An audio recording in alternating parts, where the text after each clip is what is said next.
Hey y'all, it's Vicki. I wanted to do something fun, especially for the ladies. So I'm going to show you how to do a $5 manicure. I got 2 sets of acrylics from the literal dollar store and some nail glue. Technically that's all you need, but also I got some little decals for like $1, and of course you need a top coat. Before you start using any of the products, you should make sure to open a window for good ventilation. There is a reason that the bottles say to use in a ventilated area. Breathing in the fumes is not good for you, and you can actually check out the video on death in one breath. It is relevant, and I'll put a link for it in the description so you can check it out.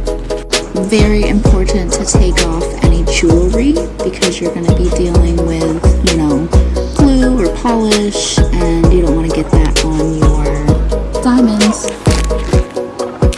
So I like to start out cleaning off the cuticles and the stuff underneath your nails. So I have this little tool, you can really get in there. Be gentle if you have one because it is a sharp edge, but it's great about getting around the edge of your nail bed. Then I like to file my nails into the shape I'd like and file around the nail bed again. This is a soft nail file. It's not the same as if you had one of the long ones. You don't want to put that on your nail bed, but this is a soft one, so it's okay. And then you want to rough up your nails just a little bit so that the glue will stick well.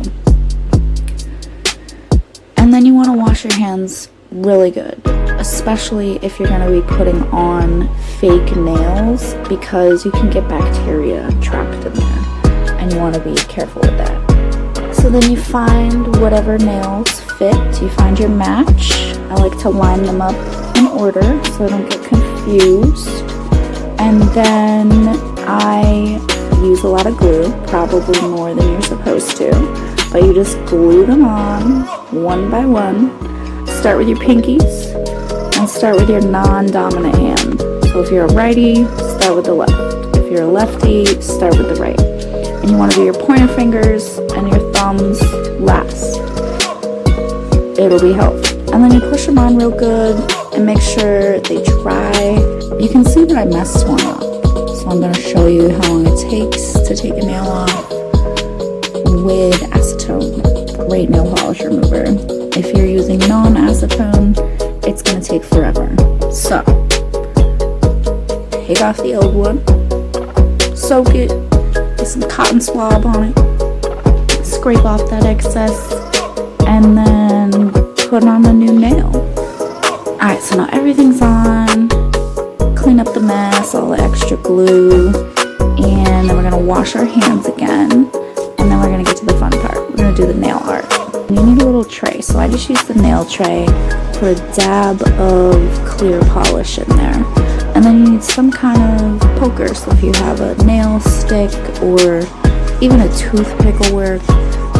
So you dip the end of your tip in the clear, put it on your nail where you want the decal, and then you pick up the decal with that same stick and put it on. And you do whatever design you want, and then finish off with a clear coat. I like to use Sèche Vite as a final top coat. It dries very quickly, so you don't have to wait around for your nails to dry for like 15-20 minutes. If you don't have Sèche Vite, it's fine. It's a $5 mani. Sèche Vite's like $10. So if you want it to last a long time and be really hard and look good, I like that stuff. And then it's good. They're good to go. I messed up a little, but they're cute. And you have to experiment and see what you like.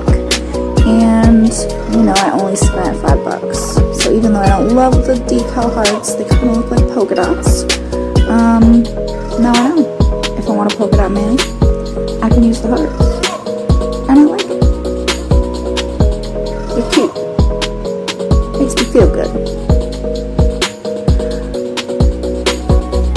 So, ladies, let me know if you like this. I can show you some more tricks of the trade. Thanks, y'all. This was fun.